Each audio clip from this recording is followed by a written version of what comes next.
During a tense lunch with his wheelchair-bound son, a tycoon accustomed to absolute control is interrupted by a poor, barefoot girl. "Give me food and I will heal your son," she says, staring at him firmly under the incredulous gaze of those present. The man reacts with contempt, but what happens minutes later dismantles everything he believes in. There, in that silence charged with miracle and repentance, begins the transformation of an empire and a soul. If this story interested you, don't forget to subscribe to our channel and tell us what city you're watching us from. We'll keep going.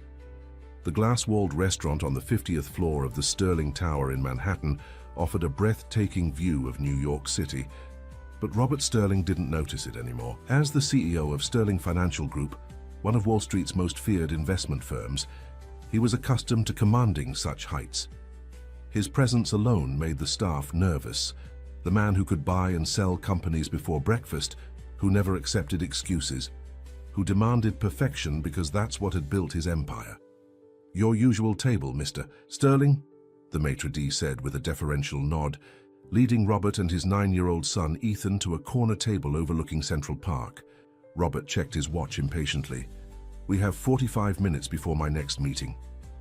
The wheelchair moved silently across the plush carpet, pushed by a nurse who had been hired to accompany them. Ethan Sterling sat quietly, his thin frame engulfed by the chair that had been part of his life for 5 years now.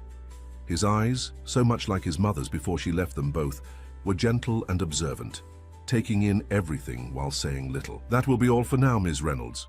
Robert dismissed the nurse with a curt nod. "Wait by the elevator."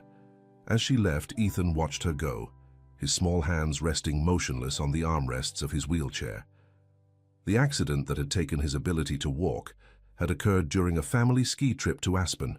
The best neurologists in the country had been flown in, specialists consulted from around the world, experimental treatments attempted, all funded by Robert's vast fortune. None had provided answers, let alone solutions. "The Dover acquisition closes tomorrow," Robert said, opening his tablet as a waiter silently filled their water glasses. "Your trust fund will increase substantially. We'll need to discuss with the financial advisors how to structure the new portfolio allocations." Ethan nodded, though his eyes wandered to a family at a nearby table, a mother and father laughing with their daughter over dessert. Something flickered across his face, longing perhaps for what was lost or what had never been. "Ethan," Robert's voice sharpened slightly. "Focus, please. This affects your future." "Yes, sir," the boy replied softly. Robert frowned at his son's menu. "The salmon for him. No sauce. Steamed vegetables on the side. And I'll have the filet, rare, with the truffle potatoes. Sparkling water for both. We're in a hurry." The waiter disappeared with their orders, and Robert returned to his tablet, scanning through emails and market reports. Occasionally, he would share a fact or figure with Ethan, speaking to him as he might to a junior executive, rather than a child. "The Chinese markets are adjusting to our position on the tech sector. It's a good lesson in leverage, Ethan. When you control enough capital, you can make the market bend to your will rather than the other way around." Ethan nodded again, his eyes drifting to the floor-to-ceiling windows and the city spread out below them like a living map. Somewhere down there were children playing in Central Park, riding bikes, running, all the things his body refused to do anymore. "Dad," he said suddenly, interrupting Robert's monologue about interest rate projections, "do you ever wonder if I'll walk again?" Robert's fingers froze over his tablet. He looked up, his expression momentarily unguarded, revealing a flash of pain that was quickly mastered. "The top specialists in the world have examined you, Ethan. If there was a solution, we would have found it by now." He straightened his tie, a nervous habit from his early days on Wall Street. "But we'll continue exploring options. I've authorized another $500,000 for Dr. Levinson's research program at Johns Hopkins." Money. That was always his father's answer. Throw enough money at a problem and it would eventually surrender. But 5 years and millions of dollars later, Ethan remained in his wheelchair, and Robert remained trapped in his own prison of relentless work and emotional distance. Their food arrived with efficient speed. The Sterling name ensured priority service everywhere in the city. Robert cut into his steak, while continuing to scroll through his messages, one-handed. "Eat, Ethan, you need your strength." The boy picked at his salmon without enthusiasm. The restaurant hummed around them with the quiet conversations of New York's elite, investment bankers, hedge fund managers, real estate moguls, and the occasional celebrity. Robert Sterling was recognized by many, feared by most. His ruthlessness in business was legendary. Companies acquired and dismantled, competitors crushed, employees discarded when no longer useful. "Mr. Peterson's daughter got a puppy," Ethan said suddenly. Robert glanced up, momentarily confused by this non sequitur. "Peterson? From acquisitions? No, Mr. Peterson who drives me to physical therapy on Thursdays. He showed me pictures. It's a golden retriever named Buddy." "Ah," Robert returned to his tablet. "Speaking of your therapy, Dr. Goldstein suggests we try a new regimen starting next week. It's experimental, but the preliminary data looks promising." The conversation lapsed into silence again. Outside, clouds gathered over the city, threatening rain. The restaurant's lighting adjusted automatically, creating a warm glow that failed to reach the Sterling table. Then something unusual happened, something that disrupted the carefully controlled atmosphere of New York's most exclusive restaurant. A commotion near the entrance drew attention. The maître's voice rose slightly, something that never happened in this temple of luxury and discretion. "Young lady, you cannot. This is a private establishment. Security." Robert didn't look up, assuming the staff would handle whatever disturbance had occurred. But Ethan was watching, his eyes widening as a small figure slipped past the flustered staff and made her way determinedly through the dining room. She was perhaps 11 or 12 years old, wearing jeans with holes at the knees and a faded blue hoodie. Her sneakers were worn thin, her dark hair pulled back in a simple ponytail. She moved with surprising confidence through the room of power brokers and millionaires, ignoring the stares and whispers that followed her, and she was walking straight toward their table. "Dad," Ethan said, his voice urgent. "Dad, look." Robert glanced up with annoyance, prepared to summon security. But something in the girl's direct gaze gave him pause. She wasn't frightened or intimidated. She looked at him as though she knew him, as though she had come specifically to find him. She stopped at their table, standing directly beside Ethan's wheelchair. Up close, Robert could see her face clearly. Amber eyes that seemed older than her years, a determined set to her jaw, and an expression of absolute certainty. "Give me something to eat," she said without preamble, "and I'll help your son walk again." Robert Sterling stared at the girl, momentarily speechless, a condition foreign to a man who commanded boardrooms and crushed opponents with his words. Then his face hardened, a cold smile appearing at the corners of his mouth. "Well, that's quite a sales pitch," he said, his voice cutting through the sudden silence that had fallen around their table. "Original. I'll give you that." Two security guards approached rapidly from across the restaurant, but Robert held up his hand to stop them. He was curious now. In the same calculating way he assessed business opportunities or potential threats. "I've heard many schemes in my time," he continued, leaning back in his chair, "but targeting a child's disability, that's particularly despicable." The girl didn't flinch. She stood her ground, her gaze shifting from Robert to Ethan, whose expression reflected a mixture of surprise and something else, a flicker of hope that he couldn't quite suppress. "I'm not selling anything," she said calmly. "I'm offering help." "Help?" Robert's laugh was short and sharp. "Every specialist from New York to Zurich has examined my son. Johns Hopkins, Mayo Clinic, Massachusetts General. They've all failed to help. But you, a child from off the street, you can succeed where they failed." The girl ignored his sarcasm. She spoke directly to Ethan now. "May I?" she asked simply, gesturing to his legs. Before Robert could intervene, Ethan nodded. Something in her confidence had reached him. Or perhaps it was just the desperation of a child who had spent 5 years watching the world from a wheelchair. "Don't be ridiculous," Robert began, but fell silent when the girl knelt beside the wheelchair. With gentle hands, she placed her palms on Ethan's knees. There was nothing theatrical about the gesture, no dramatics or showmanship. She closed her eyes briefly, her face serene and focused. "Security," Robert called, his patience evaporating. But Ethan raised his hand. "Wait, Dad. Please." The restaurant had gone completely silent now. Even the waitstaff stood frozen, watching the scene unfold. The maître d' hovered anxiously nearby, clearly torn between respecting Robert Sterling's enormous influence and removing this unexpected disruption. The girl opened her eyes and looked up at Ethan. "Sometimes it takes a few minutes," she said softly. Robert had enough. He stood abruptly, his chair scraping against the floor. "This charade is over. You're exploiting a vulnerable child for what? Money? Attention?" He signaled to the security guards. "Remove her. Now." "No!" Ethan protested, but his voice was drowned out as Robert continued. And call the police. I want to know how she got past security and who put her up to this sick scheme. The security guards moved forward, one grasping the girl's arm firmly. She didn't resist or argue. She simply looked at Ethan once more and said, "Remember what I said, a few minutes." As they led her away, she maintained her dignity, neither crying nor pleading. The other diners watched with a mixture of discomfort and morbid fascination as the girl was escorted to the elevator. "Vultures," Robert muttered, reaching for his water glass, preying on hope and desperation. He glanced at his son, whose eyes remained fixed on the elevator doors that had closed behind the girl. "Ethan, you can't believe—" "Dad," Ethan interrupted, his voice strange. "Dad, my legs feel warm." Robert froze, the glass halfway to his lips. What? "They're tingling, like when your foot falls asleep but then starts to wake up." Ethan's eyes were wide, his hands gripping the armrests of his wheelchair. "I can feel them, Dad. I can feel my legs." Robert set down his glass so quickly that water sloshed over the rim. "That's not possible. It's suggestion, Ethan. A psychological response to—" "No," Ethan insisted, his voice stronger than Robert had heard in years. "Look!" Robert watched in disbelief as Ethan's right foot moved slightly, then his left. Just a twitch, but unmistakable. Voluntary movement, where there had been none for 5 years.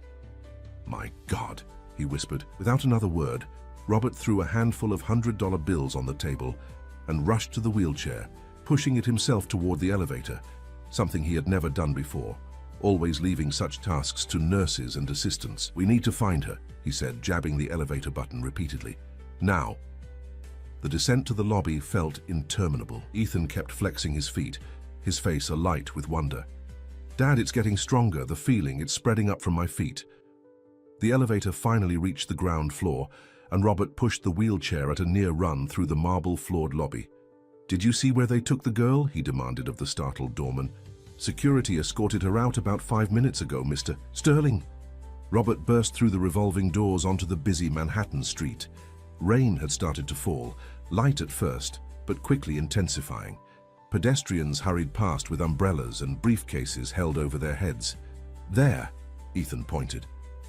Across the street, the girl was walking away, her blue hoodie already darkening with rain. Without waiting for the light to change, Robert pushed the wheelchair between stopped cars, ignoring angry honks. "Wait," he called after her. "Stop." The girl turned, raindrops sliding down her face. She didn't look surprised to see them. "He can feel his legs," Robert said, breathless more from shock than exertion. "What did you do to him?" "I didn't do anything to him," she replied. "I just reminded his body of what it already knows." A taxi splashed by, sending water cascading over the curb. The girl stepped back to avoid it, then turned to go. "No, wait, please," Robert said, the word please unfamiliar on his lips. "Come back with us. I need to understand what's happening." She hesitated, studying him with those unnervingly perceptive eyes. "You didn't believe me before." "I believe you now," Robert said, the rain plastering his expensive suit to his body. He didn't care. For the first time in years, something mattered more than his appearance, his control, his empire. "Please," the girl looked at Ethan, who was still moving his feet in small experimental movements. "It's working," he told her, his face transformed by joy. "I can feel everything below my knees now." She smiled then, a simple, genuine expression that softened her serious face. "Good. That's how it starts." "Who are you?" Robert asked. "What's your name?" "Lily," she said. "My name is Lily." Before Robert could say more, Lily turned and ran, surprisingly fast for her size. She darted between pedestrians and disappeared around a corner. "Lily!" Robert shouted, pushing the wheelchair forward. But by the time they reached the corner, she was gone, swallowed by the vast, anonymous crowds of New York City. Robert stood in the rain, scanning the streets frantically. For a man accustomed to commanding vast resources, to having every desire instantly fulfilled, this sudden helplessness was crushing. "We have to find her," he said, more to himself than to Ethan. "Whatever it takes." Ethan looked up at his father, rain mingling with tears on his face. "She said it takes a few minutes. Maybe it takes a few days too. Maybe I don't need to see her again." But Robert wasn't listening. He was already on his phone, barking orders. "Jenkins, I need a security team. Yes, now. I want every camera in a 10-block radius checked. Find a girl, 11 or 12, dark hair, blue hoodie. No, I don't care what it costs. And call Davis at the NYPD. Tell him it's a personal favor." He paused, looking down at Ethan. "My son's life depends on it." As they made their way back to the Sterling Tower, where Robert's private car waited, Ethan continued to report new sensations. Warmth spreading up his thighs, occasional twitches in muscles long dormant. Robert listened with growing amazement and determination. He would find this girl, this Lily. He would understand what miracle she had performed, and he would ensure it wasn't temporary or incomplete. What Robert Sterling didn't yet realize was that finding Lily would lead him to confront something far more personal than a medical mystery. It would force him to face the consequences of his own past actions and the true meaning of power and weakness. 3 days of relentless searching followed. Robert Sterling deployed resources that would have impressed even federal agencies, private investigators, security experts, data analysts poring over surveillance footage, contacts in law enforcement discreetly mobilized.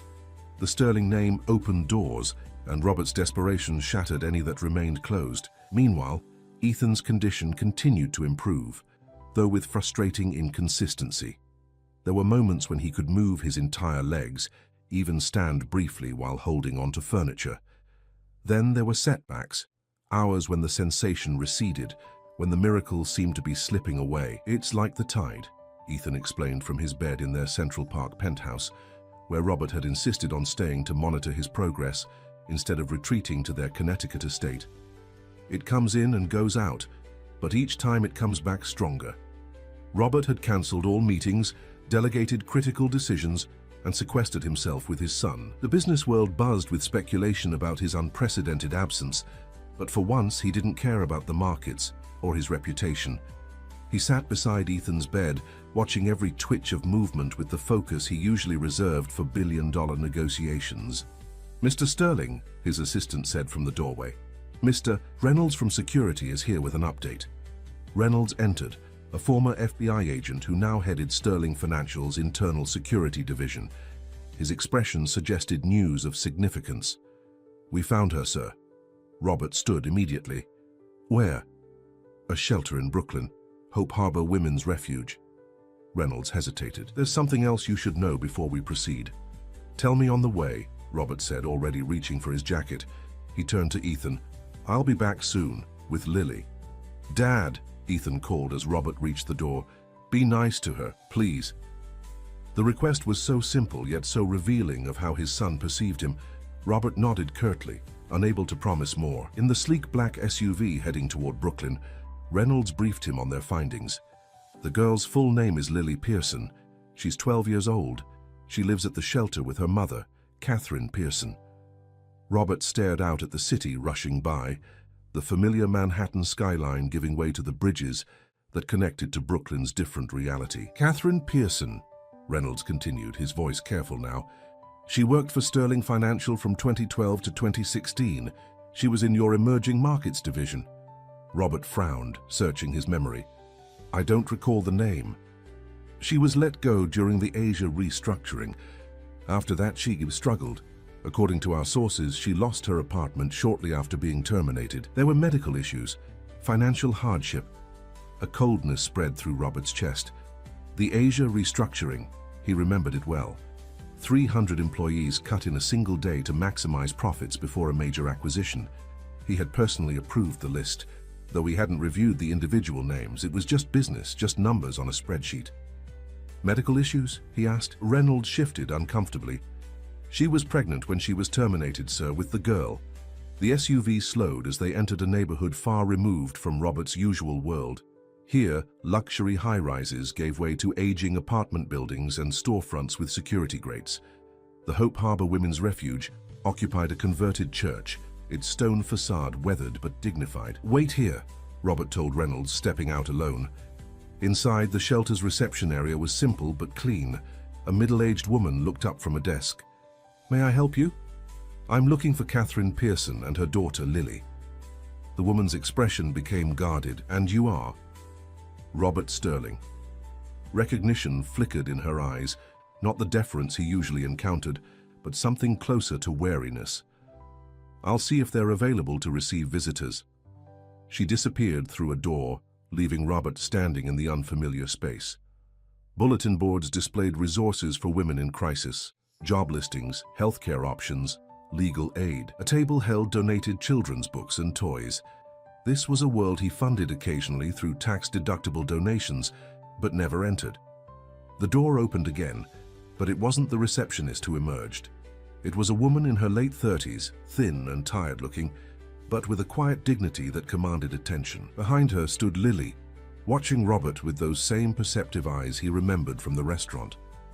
The woman stopped a few feet from him, her posture rigid with tension. "Mr. Sterling, my daughter told me you might come looking for her." Robert struggled to place her face. Had he ever actually met her, or was she just one of hundreds whose livelihoods he had ended with a signature? "Catherine Pearson," he said, extending his hand automatically. She didn't take it. "Kate, no one calls me Catherine except HR departments and collection agencies." Robert lowered his hand, feeling uncharacteristically awkward. "I need to speak with your daughter." "Why? So you can accuse her of being a fraud again?" Kate's voice was controlled, but edged with bitterness. "Or have you changed your mind now that you've seen what she can do?" "Mom," Lily said softly, touching her mother's arm, "it's okay." "It's not okay, Lily. Nothing about this is okay." Kate turned back to Robert. "Do you know what happened after Sterling Financial decided I was expendable? Do you have any idea what it's like to be 6 months pregnant with no income, no insurance, and no prospects? Because your former employer blacklisted you in the industry." Robert maintained his composure through years of practice, but inside, an unfamiliar discomfort was growing. "I didn't personally make those decisions regarding individual employees." "Of course not. You just signed off on them," Kate said. "You created a culture where people like me were disposable, numbers on a spreadsheet to be erased when convenient." "Mum," Lily said again, more firmly this time, "he's not here for that. He's here because of his son."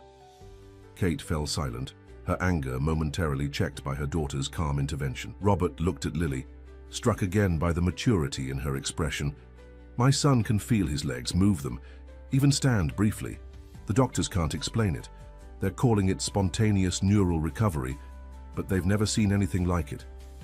He hesitated, then added, "He's asking for you. I told you it would work," Lily said simply. "How?" Robert couldn't keep the question contained any longer.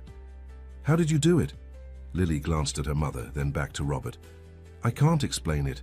I just always could.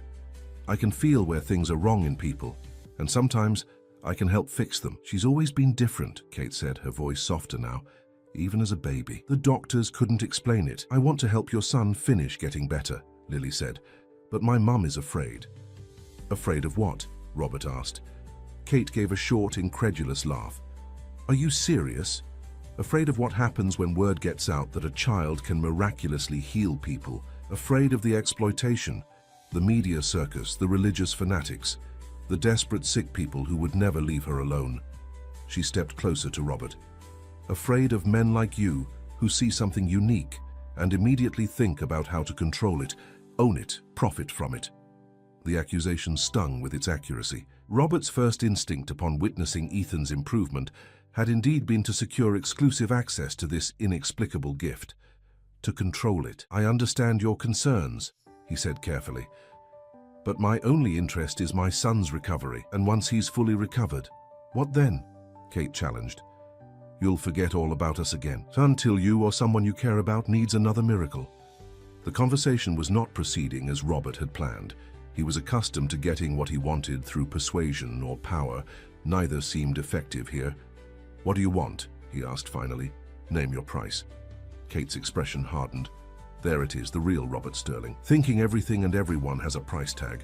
"Mom," Lily interrupted again, "I need to help him, not for Mr. Sterling, for Ethan." "You don't owe them anything, Lily." "It's not about owing," Lily said with a wisdom beyond her years. "It's about what I can do, what I'm supposed to do." A silent communication passed between mother and daughter, a lifetime of shared struggles, of survival against odds, of protecting each other in a world that had shown them little kindness. Finally, Kate turned back to Robert. "If, and this is a big if, we agree to help your son, it happens on our terms." Absolute privacy.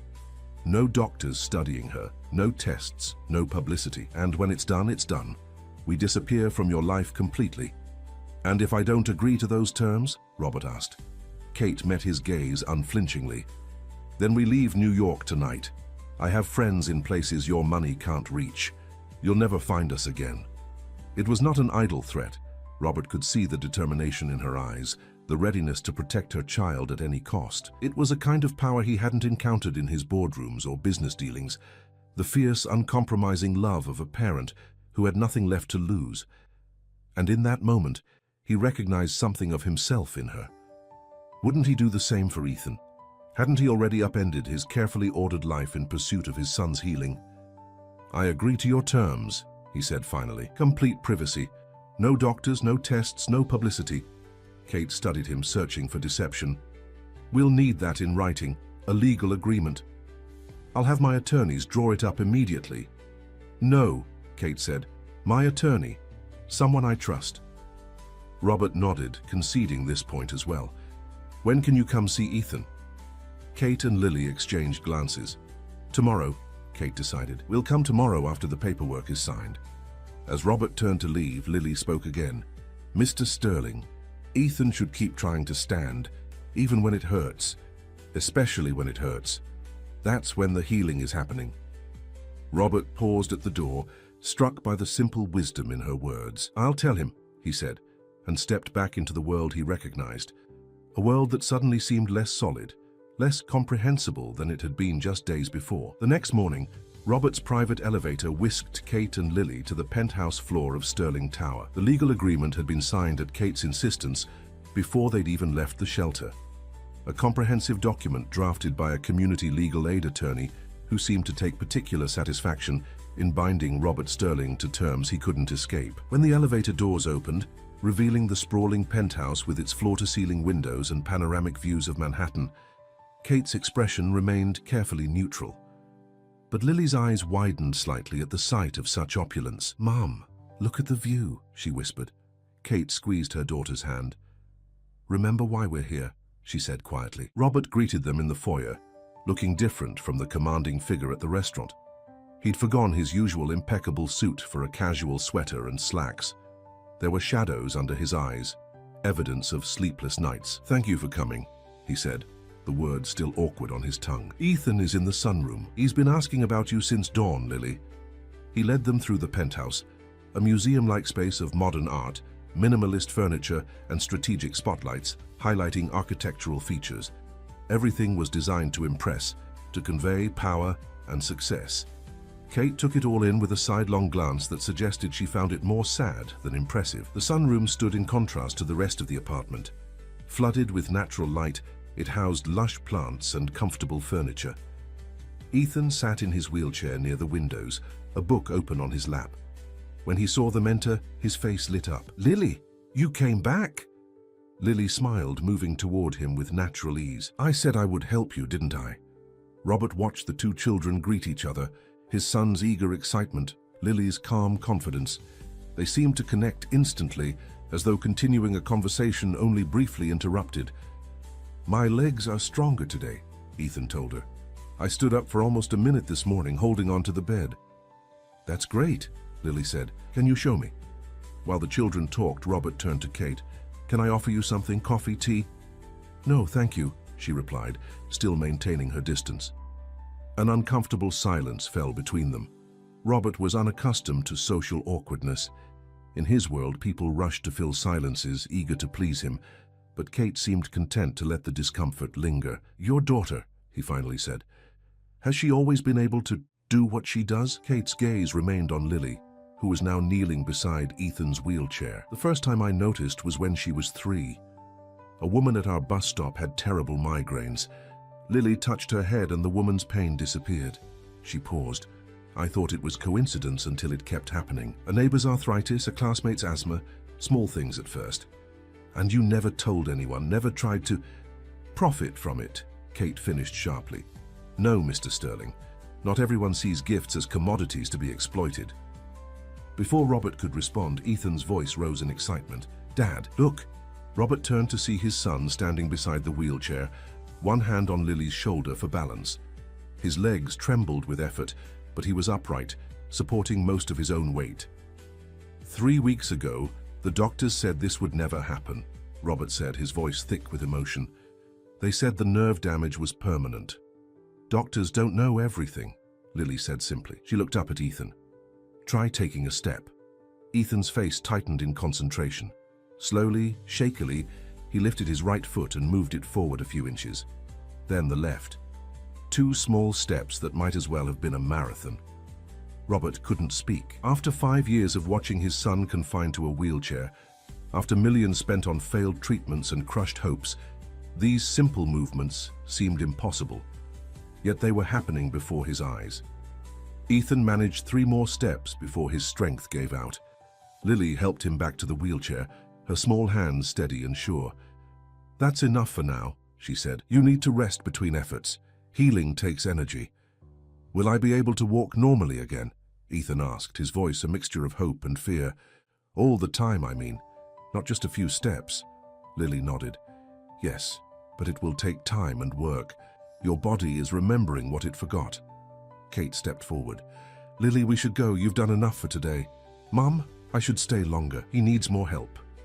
You've already helped tremendously, Robert interjected, sensing Kate's discomfort. Perhaps you could come back tomorrow. Kate's expression suggested she wanted to refuse, but Lily looked at her pleadingly. Mum, please. I promised. After a moment's hesitation, Kate nodded.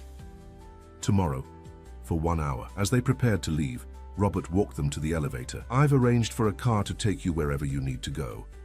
We'll take the subway, Kate said firmly. At least let me... Mr. Sterling, Kate interrupted. We're helping your son because Lily wants to. That doesn't make us your charity case. The elevator doors closed on her resolute expression, leaving Robert alone in the hallway. He returned to the sunroom, where Ethan was attempting to stand again. She's amazing, Dad, Ethan said, his face flushed with effort and excitement. How does she do it? I don't know, Robert admitted, a rare confession of ignorance, but I'm grateful that she can. Her mom doesn't like you very much, Ethan observed with a child's directness. Robert helped his son back into the wheelchair. No, she doesn't. Why not? It was a simple question that required a complicated answer, one that Robert wasn't sure he fully understood himself yet. Sometimes, Ethan, the decisions we make in business affect people's lives in ways we don't see. I think I made decisions that hurt Ms. Pearson. Ethan considered this. Then you should apologize. It's not that simple. Why not? Ethan persisted. When I do something wrong, you always tell me to apologize and make it right. Out of the mouths of babes, Robert thought. He had indeed taught his son that lesson without applying it to his own life. In the world of high finance, apologies were seen as weaknesses, admissions of liability. You never apologized. You settled out of court with non-disclosure agreements. Oh, you're right, he said finally. I should try to make it right. The next day, Kate and Lily returned as promised. This time, Lily worked with Ethan for nearly 2 hours, guiding him through simple exercises, having him stand for increasingly longer periods, encouraging his first hesitant steps around the sunroom. Robert observed from a distance, noting the intuitive way Lily seemed to know exactly when to push and when to let Ethan rest. There was nothing mystical about her methods, no incantations or dramatic gestures, just a quiet confidence and an uncanny sense of what Ethan's body needed.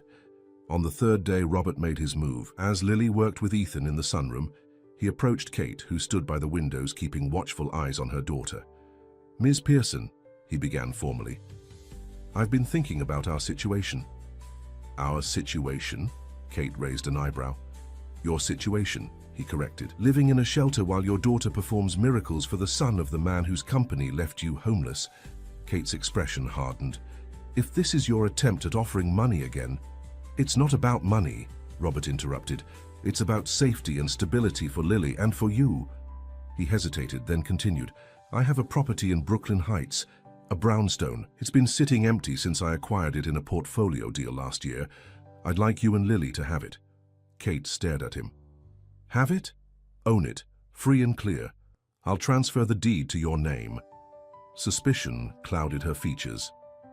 In exchange for what? Continued access to Lily's abilities? No. No conditions. No strings attached. Robert met her gaze directly. Consider it restitution, not payment. Restitution, Kate repeated slowly, for firing me when I was pregnant, for the years my daughter and I spent in shelters and cheap motels, for the medical bills I couldn't pay because I lost my insurance. Each question landed like a blow. Robert didn't flinch. Yes, for all of that. And for the thousands of others like you that I never saw, never considered. Kate studied him, searching for deception. Why now? Because you need something from me. Because my son is learning to walk again, Robert said simply. And because he asked me why you don't like me. I had to explain that sometimes the decisions we make hurt people, even when we don't see them. He told me I should apologize and make it right. He smiled slightly. 9-year-olds have a way of simplifying complex ethical dilemmas. For the first time since they'd met, Kate's expression softened slightly. He sounds like a good kid. He is. Better than I deserve, probably. Robert glanced toward the sunroom, where Ethan was taking careful steps with Lily's encouragement.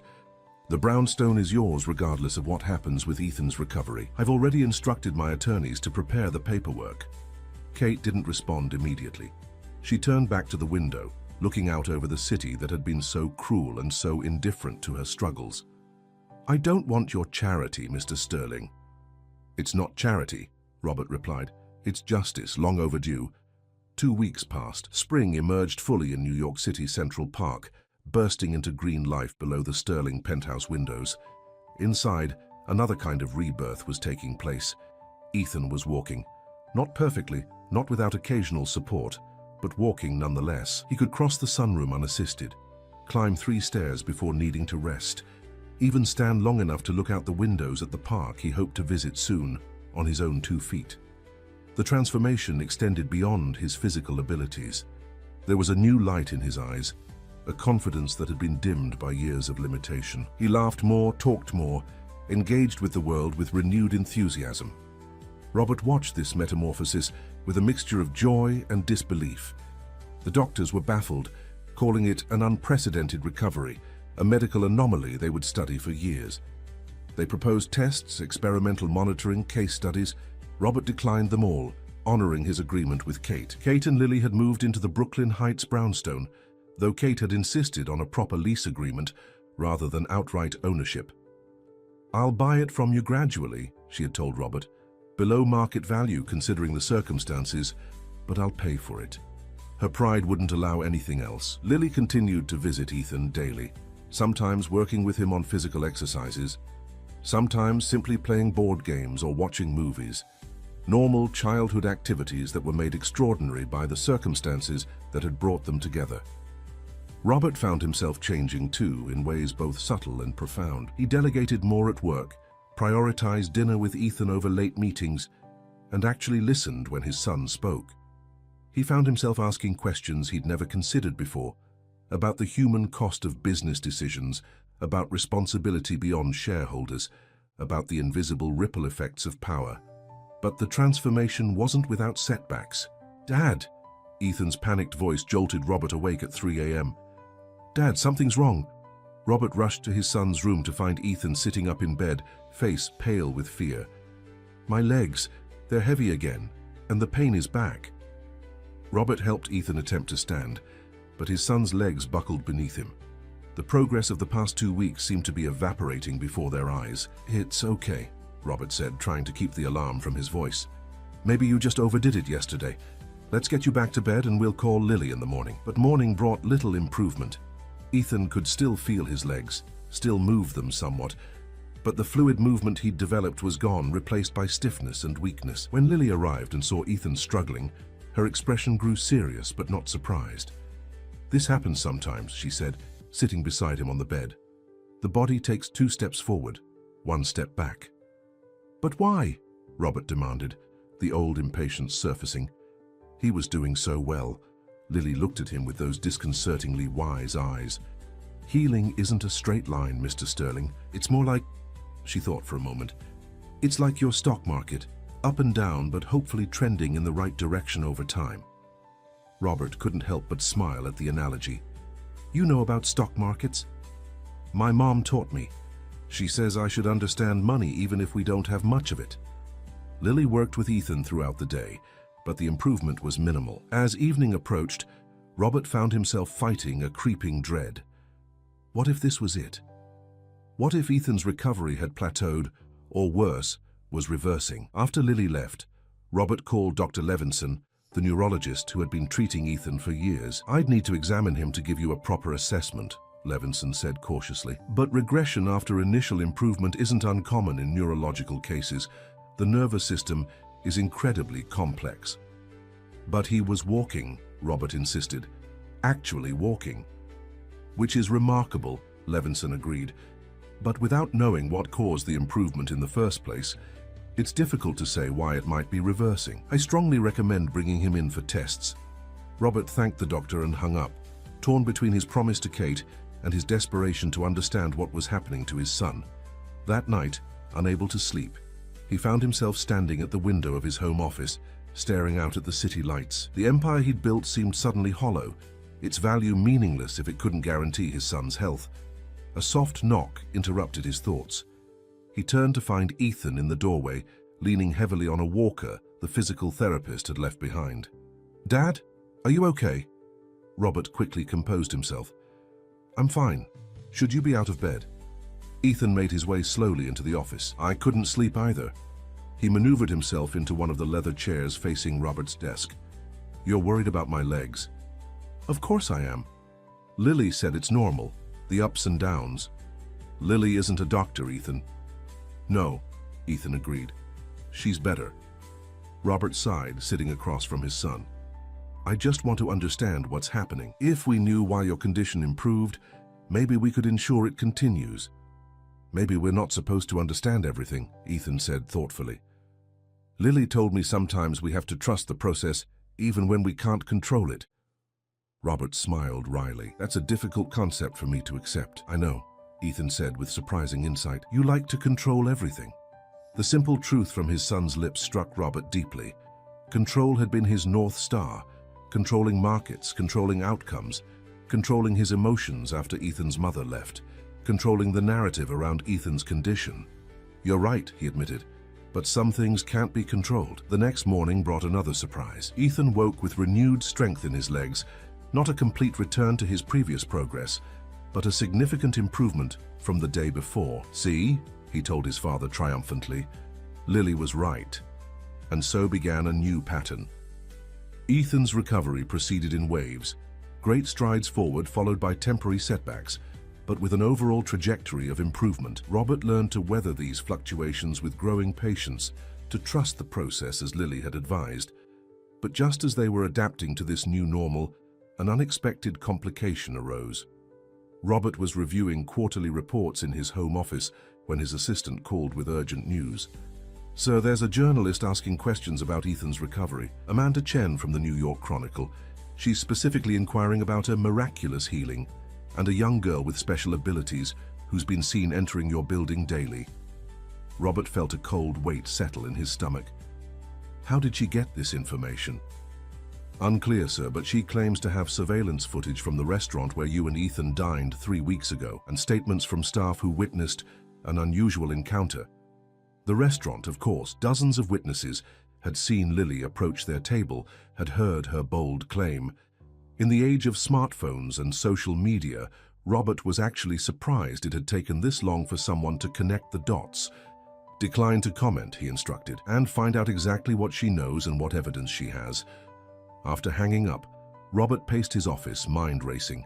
He had promised Kate absolute privacy, no publicity, no media attention. If this story broke, that promise would be shattered, along with the fragile trust they had built. He called Kate immediately. "We may have a problem," he said after explaining the situation. "I'll handle it, but I wanted you to know." Kate's voice was tight with controlled panic. "This is exactly what I was afraid of. If this gets out, Lily will never have a normal life again." "I understand. I'll make sure it doesn't happen." "How?" Kate demanded. "You can't control the press, Robert, not even you." The use of his first name, a first, didn't escape his notice. "Let me worry about that. Just keep Lily away from the building for a few days. I'll come to you if Ethan needs her." After hanging up, Robert made another call to Marcus Delgado, his longtime attorney and fixer. I need you to find everything you can on Amanda Chen from the Chronicle, and I need options for keeping a story suppressed. Suppressed? Marcus sounded cautious. That's tricky territory in the age of digital media, Robert. What kind of story are we talking about? Personal, family, medical? Robert's tone made it clear he wouldn't elaborate further. I'll see what I can do. The next morning, Robert met with Marcus in a private conference room at Sterling Tower. She's good, Marcus said, sliding a folder across the table. Pulitzer finalist last year for her series on medical fraud, known for being thorough and difficult to intimidate. Everyone has a price, Robert said dismissively. Marcus shook his head. Not this one, apparently. She's turned down offers before, and if you try to buy her off, that becomes the story. Robert opened the folder, studying the journalist's credentials. What does she have exactly? Security footage from Le Ciel showing a young girl approaching your table, statements from 3 staff members about what they heard, medical records indicating Ethan's long-standing paralysis, and time-stamped photos of him walking, taken through your penthouse windows with a telephoto lens. That's invasion of privacy, Robert snapped. It's journalism, Marcus countered. And it's a hell of a story. Wall Street titan's son miraculously healed by mysterious child. The religious angle alone will make it go viral. Robert closed the folder. I made a promise, Marcus, to protect the privacy of the child who helped Ethan. I can't break that promise. Marcus studied him with surprise. This doesn't sound like the Robert Sterling I know. Maybe I'm not entirely that person anymore, Robert admitted. What are my options? Limited. You could try buying the story, not from Chen, but from her publisher. Exclusive rights. That would give you control over if and how it's released. That might work. What else? You could get ahead of it. Tell the story yourself, but control the narrative. Minimize the miracle angle. Focus on experimental treatment protocols. Attribute Ethan's recovery to conventional medicine.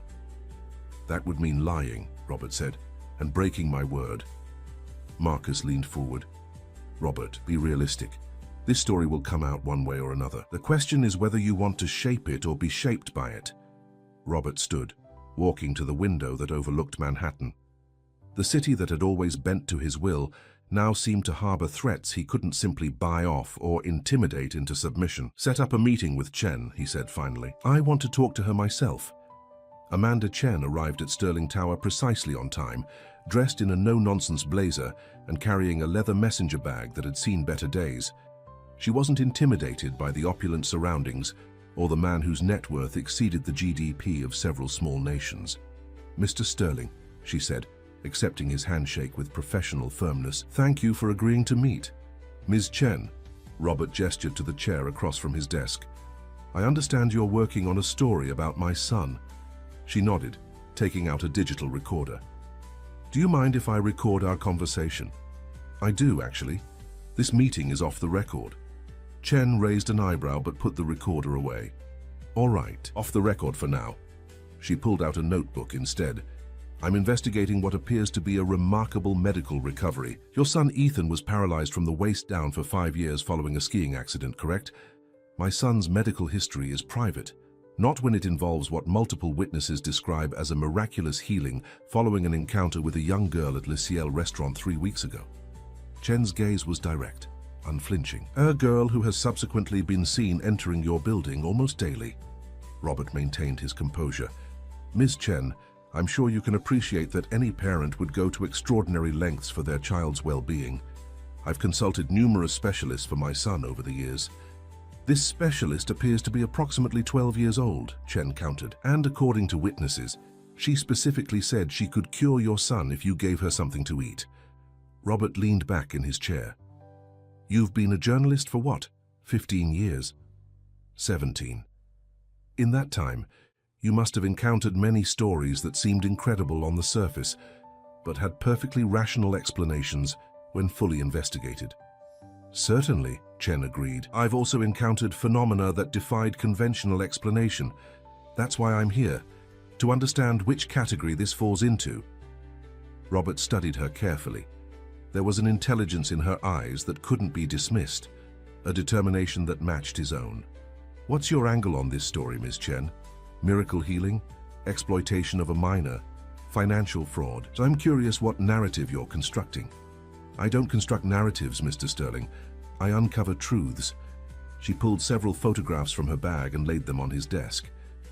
These were taken over the past 3 weeks.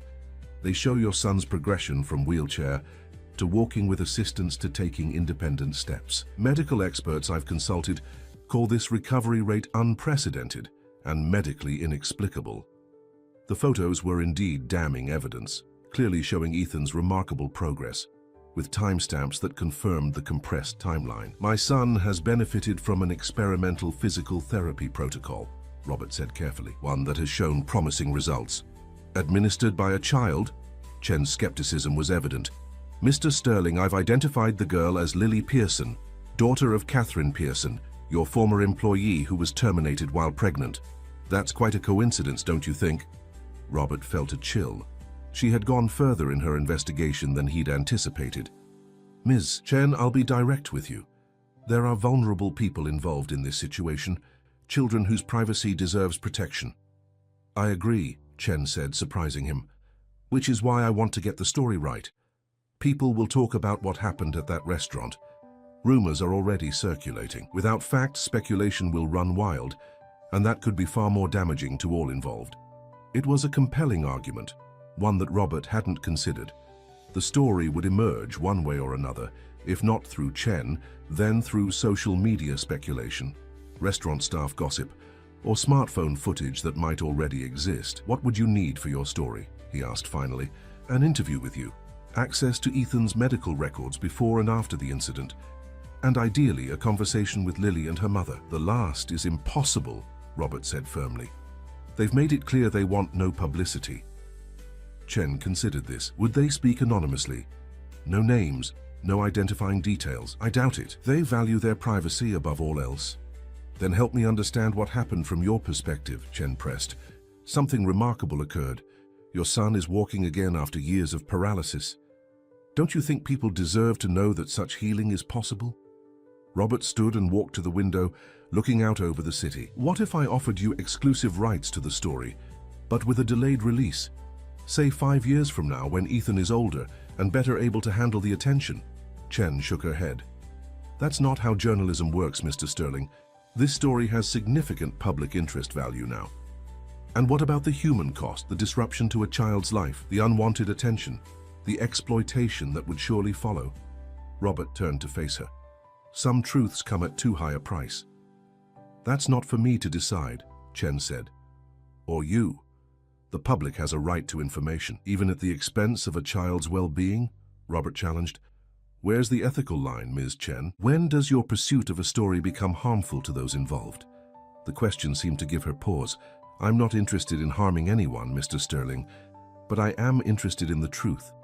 Robert made a decision then, one that would have been unthinkable to him a month ago.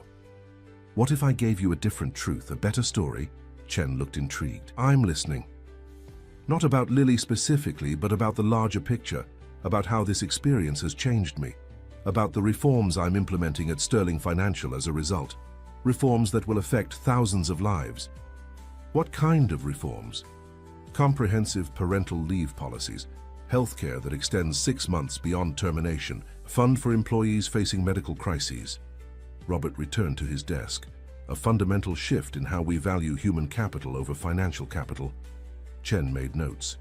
That's certainly newsworthy, but it doesn't explain your son's recovery. No, Robert agreed. Some mysteries should perhaps remain mysteries. The public might not accept that. The public will have to, Robert said firmly, because I won't compromise on protecting Lily and her mother. That's non-negotiable. Chen studied him with newfound interest. You've changed, Mr. Sterling. Anyone who knows your reputation would be shocked by this conversation. Yes, he acknowledged simply. I have changed.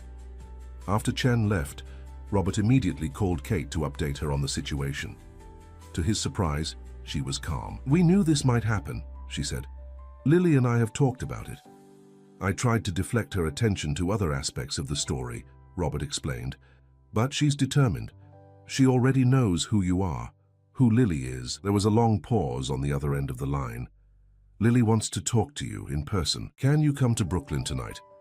The brownstone in Brooklyn Heights was a world away from Robert's Manhattan penthouse, despite being separated by just one bridge.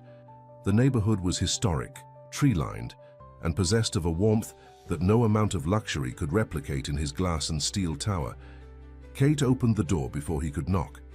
"Come in, Lily's waiting in the living room." The interior of the brownstone was sparsely furnished, but already showed signs of becoming a home. Books on shelves, a few framed photographs, a handmade quilt thrown over the sofa. Lily sat cross-legged on a window seat, watching rain splatter against the glass. "Mr. Sterling," she said, turning to him with a smile. "How's Ethan today?" "Better," Robert replied. "The stiffness is almost gone.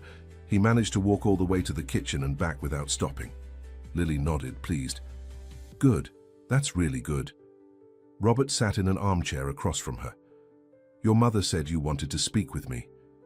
"Yes." Lily looked suddenly older, more serious. "Mom told me about the reporter, about how she wants to write about what I can do." "I'm trying to prevent that," Robert assured her. "I know, and I appreciate it." Lily glanced at her mother, who nodded encouragingly. "But I've been thinking, maybe it's okay if some people know." Robert looked between them in surprise. "I thought privacy was your primary concern." "It is," Kate said, sitting beside her daughter. "But Lily made a point I hadn't considered." Lily leaned forward. "If people find out I can help, they'll want me to help everyone. And I can't. I'd never have a normal life."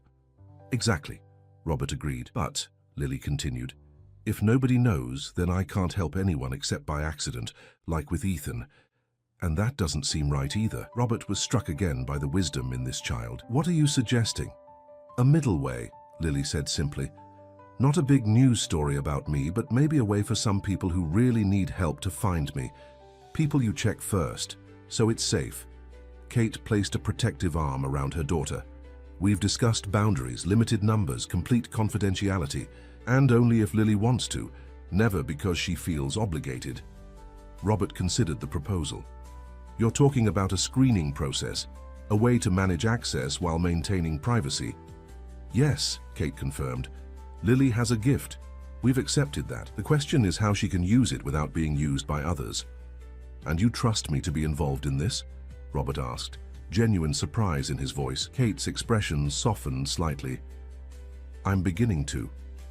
The conversation continued late into the evening, the three of them mapping out possibilities, concerns, safeguards. By the time Robert left, they had the outline of a plan. A discreet foundation, rigorous screening protocols, ironclad NDAs, and most importantly, Lily's complete autonomy to accept or decline any case. As Robert walked back to his car, the rain having stopped to reveal a sky scattered with stars, he realized how profoundly his world had shifted. A month ago, his first instinct would have been to control Lily's gift, to maximize its utility, and yes, its profitability. Now, his only concern was protecting her, not just her privacy, but her childhood, her future, her right to define her own path. The next morning, he met again with Amanda Chen, this time in a quiet corner of a small cafe rather than his imposing office. "I've considered your position," he began, "and I have a proposal." Chen looked intrigued. "I'm listening." "I'll give you exclusive access to a series of stories, not just about corporate reforms, but about a new foundation I'm establishing to connect patients who've exhausted conventional treatments with alternative healing approaches." "Alternative healing?" Chen repeated skeptically. "Methods outside traditional Western medicine," Robert clarified. "Approaches that show promise but lack formal scientific validation. And this foundation will involve Lily Pearson?" Robert met her gaze steadily. "I won't confirm or deny specific individuals' involvement. The foundation's work will be strictly confidential to protect all parties." Chen considered this. "So instead of one explosive story about a miraculous healing, you're offering me ongoing exclusive access to a series about medical innovations and corporate reform." "Yes, stories with substance and long-term impact rather than sensationalism. And in exchange, I drop my investigation into Lily specifically. I'm asking you to consider the ethical implications of exposing a child to the kind of attention that would inevitably follow," Robert said carefully. "I'm not asking you to ignore the truth, but to focus on aspects of the truth that don't put vulnerable people at risk." Chen was silent for a long moment, tapping her pen against her notebook. Finally, she said, "I'll need verifiable details about this foundation. Real access. No PR spin. You'll have it. and an understanding that if others break the story about Lily, all bets are off. Fair enough, Robert agreed, but I think you'll find the story I'm offering has more depth and lasting significance. As they shook hands to seal the agreement, Robert felt a weight lift from his shoulders. He had no illusions that this would permanently resolve the situation. Secrets this significant had a way of eventually emerging, but it bought them time. Time for Lily to grow up, to understand her gift more fully, to decide for herself how to share it with the world. And in that moment, Robert Sterling, master of leveraged buyouts and hostile takeovers, understood something he'd never fully grasped before. True power wasn't about control or domination. It was about protection, about using your strength to shield those who needed it most. 6 months later, Central Park blazed with autumn colors. Ethan Sterling ran along a winding path, his legs pumping with the easy rhythm of a child who had never known limitation. Behind him, Robert walked at a more measured pace, watching his son with quiet wonder. "Dad, hurry up," Ethan called, impatient as only a 9-year-old can be. "We're not all training for the Olympics," Robert replied with a smile, but he quickened his steps, catching up to his son at the edge of the lake where they had planned to meet Lily and Kate. They were already there, seated on a bench, Lily tossing breadcrumbs to eager ducks, while Kate read a book beside her. The sight of them, so normal, so peaceful, filled Robert with a sense of rightness that no business victory had ever provided. "Lily!" Ethan shouted, racing toward her. She looked up with a grin, moving over to make room for him on the bench. "How many blocks did you run today?" 12, Ethan announced proudly, "and I beat my time from yesterday." "That's awesome," Lily said, handing him some breadcrumbs. "Soon you'll be faster than before." Kate closed her book as Robert approached. "He looks good," she observed, watching Ethan's animated gestures as he told Lily about his morning. "Better than good," Robert agreed, sitting beside her. "Dr. Levinson says his muscle tone and coordination are now superior to pre-accident levels." Kate nodded. "Lily says that happens sometimes. The healing goes beyond the original condition." They sat in companionable silence for a moment, watching their children feed the ducks. The initial tension between them had gradually evolved into something approaching friendship, or at least mutual respect.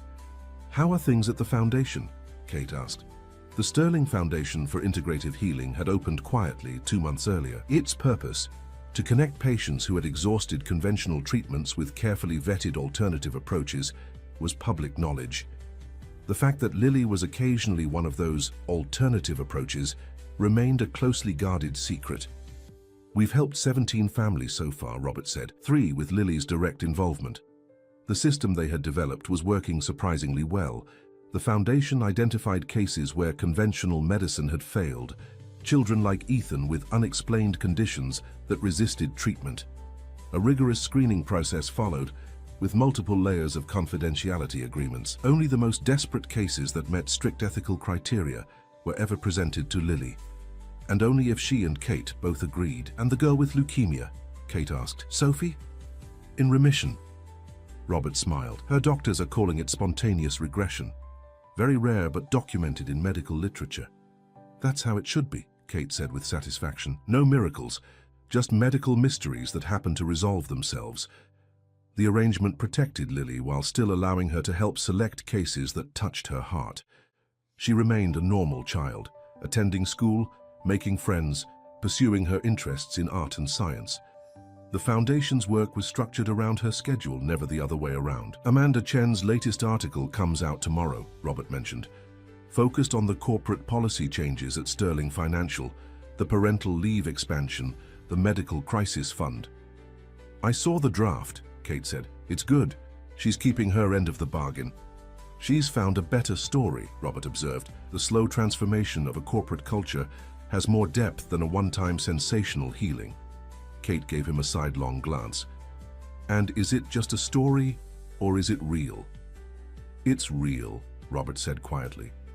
The board wasn't thrilled initially, but the data on employee retention and productivity is starting to win them over. Turns out treating people like valuable assets rather than disposable resources is actually good business.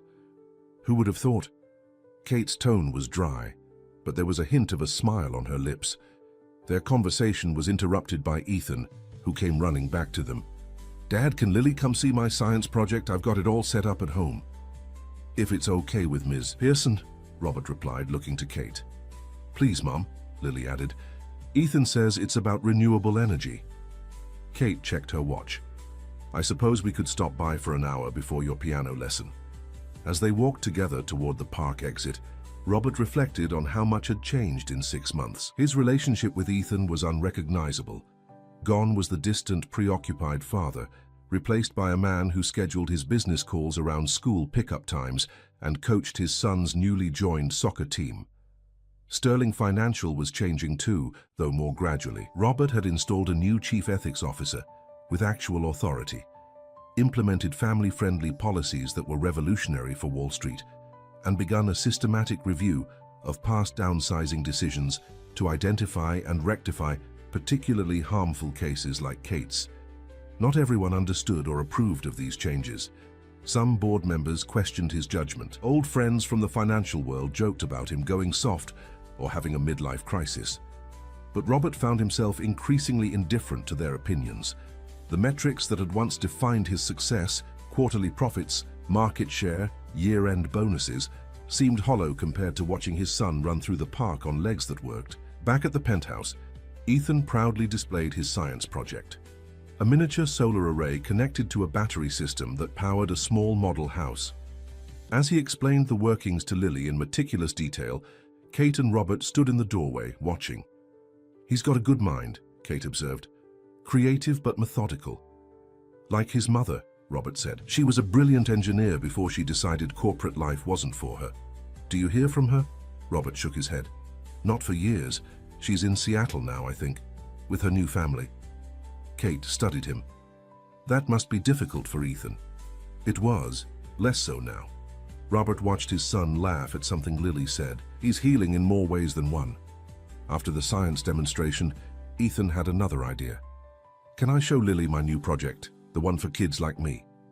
"Sure," Robert agreed, curious to see his son's enthusiasm. Ethan led them to his bedroom, where his desk was covered with papers, drawings, and a laptop open to a simple website template. "I'm starting a group," he explained proudly, "for kids who were sick or injured but got better, so they can help other kids who are still sick." Lily examined the materials with interest. "Like peer support?" "Exactly," Ethan nodded vigorously. "When I was in the wheelchair, all my doctors were adults. They were nice, but they didn't really understand what it felt like. I want kids who've been through stuff to help kids who are going through it now." "Kids helping kids," Lily read from the top of a page. "I like that name." "Dad's helping me make it real," Ethan said. "We're going to start with 10 kids from my old physical therapy center." Robert had been surprised when Ethan first proposed the idea, but had quickly recognized its value. The project gave Ethan purpose, a way to transform his years of suffering into something positive. And it provided a perfect cover for Lily's occasional involvement with select cases. She would be just one of many children offering support to peers, nothing miraculous about it. "It's a wonderful idea," Kate said, genuine admiration in her voice. "Using your experience to help others is the best possible response to hardship." Ethan beamed at the praise. "That's what Lily taught me. When she helped me, she wasn't doing it because she had to. She was doing it because she could." The simple wisdom of this statement hung in the air between them. Robert caught Kate's eye, and in that moment of shared understanding, the last of the barriers between them seemed to fall away. Later, as they prepared to leave, Lily pulled Robert aside while Ethan was showing Kate his collection of soccer trophies. "Mr. Sterling," she said, her voice serious, "I need to tell you something." "What is it, Lily?" "Ethan will have a setback next month." Robert felt a cold fear grip his heart. "What? But he's doing so well." "It's normal," Lily assured him quickly. "It's part of the process. His body is still remembering, still adjusting. But when it happens, you need to stay calm, don't panic, don't rush back to doctors and tests." "How bad will it be?" Robert asked, struggling to maintain his composure. "He'll have weakness in his left leg for about 2 weeks, some pain too. But if he keeps moving, keeps trying, it will pass."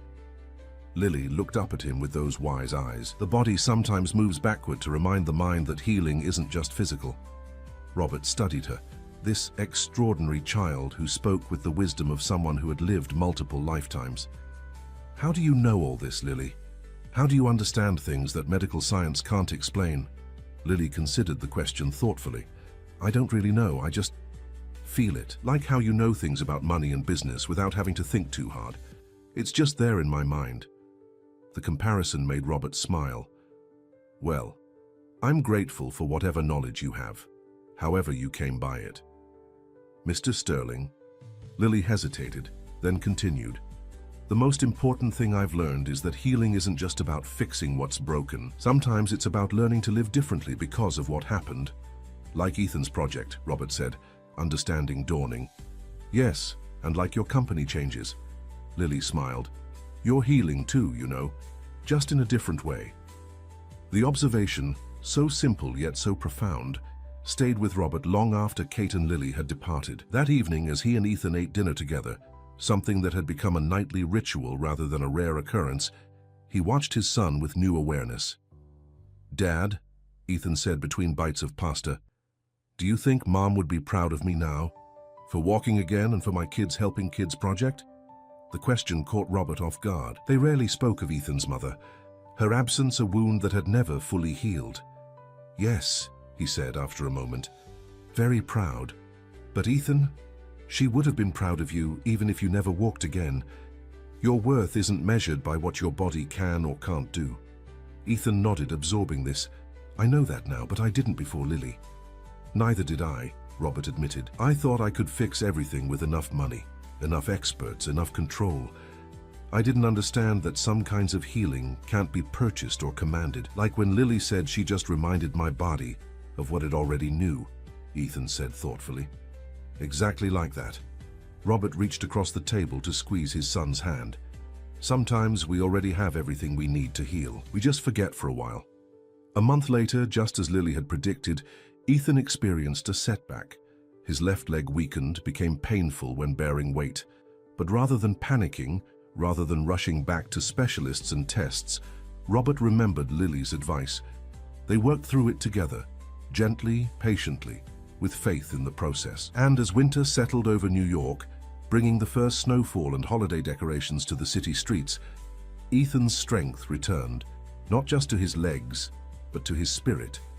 The Kids Helping Kids project launched officially, bringing together children who had faced adversity and emerged stronger for it. The Sterling Foundation continued its quiet work, connecting desperate families with unconventional hope. Amanda Chen published her series on corporate transformation, which won her the Pulitzer Prize she'd been chasing for years.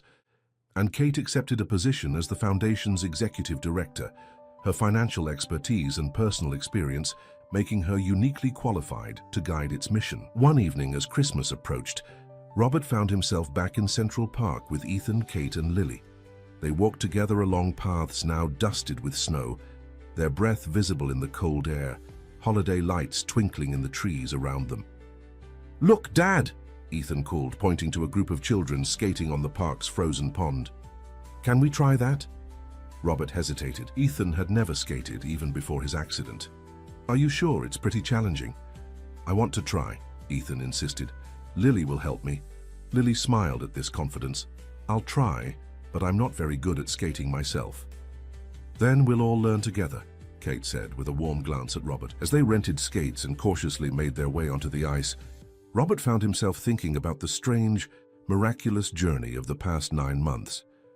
How a single moment, a hungry child asking for food and offering healing, had transformed not just Ethan's physical condition, but the very foundation of Robert's life and values. Watching Ethan and Lily wobble across the ice, holding hands for balance and laughing at their own clumsiness, Robert felt a profound sense of gratitude wash over him.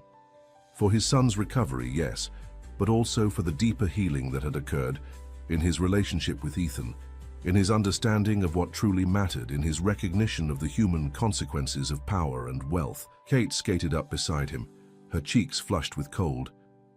Penny for your thoughts. I was just thinking about miracles, Robert replied. Not just Ethan walking again, but everything that's followed. How one act of compassion can ripple outward, touching so many lives. Kate followed his gaze to their children. Lily told me something interesting yesterday. She said that helping Ethan wasn't just about his legs. It was about what was inside him and inside you. What did she mean? I think, Kate said thoughtfully. She meant that physical healing was just the beginning. The real miracle was what it awakened in both of you. Ethan's desire to help others, your recognition of the human cost of your business practices. Robert nodded slowly. She's right, as usual. He turned to Kate, his expression serious. I can never fully make amends for what happened to you. For the years you and Lily struggled because of a decision I approved without consideration for its consequences. But I want you to know I'm trying to do better, to be better. I know, Kate said simply. That's why I'm here. She gestured to the scene before them. Their children on the ice, the holiday lights, the peaceful winter evening. This is what matters, Robert. Not the penthouse or the corporate empire. Just this. People caring for each other. As if to punctuate her words, Ethan took that moment to attempt a small spin, lost his balance and tumbled onto the ice. But before Robert could move, Lily was there, helping him up, both of them laughing at the mishap. You okay? Robert called. Ethan grinned back at him. Better than okay, Dad. I'm perfect. And watching his son glide away across the ice, imperfect in his technique but perfect in his joy, Robert Sterling knew that it was true. Some questions would always remain unanswered. How did Lily do what she did? Was it faith, biology, or something science had yet to name? But the greater truth had become clear. The most important healing wasn't of the body, but of the heart. You know, Kate said beside him, Lily told me once that everyone has the ability to heal something. Most people just don't recognize their power. Robert thought about the changes he'd implemented at Sterling Financial, the lives improved by new policies, the families supported by the foundation, the children encouraged by Ethan's project. I'm beginning to understand what she means, he said. As night fell over New York City, snow began to drift down in large, lazy flakes. The four of them skated together under the gentle snowfall, their laughter rising into the winter air. Not as separate individuals bound by circumstance, but as a circle of healing that had expanded to include them all. And in that moment, surrounded by softly falling snow and the people who had taught him to see beyond the balance sheets and boardrooms, Robert Sterling understood at last what the small girl in the blue hoodie had meant when she first approached their table. Sometimes the most profound healing comes from the most unexpected sources. Sometimes all it takes is one simple act of kindness to change everything. And sometimes the greatest miracle isn't the healing we receive, but the healing we're finally able to offer others.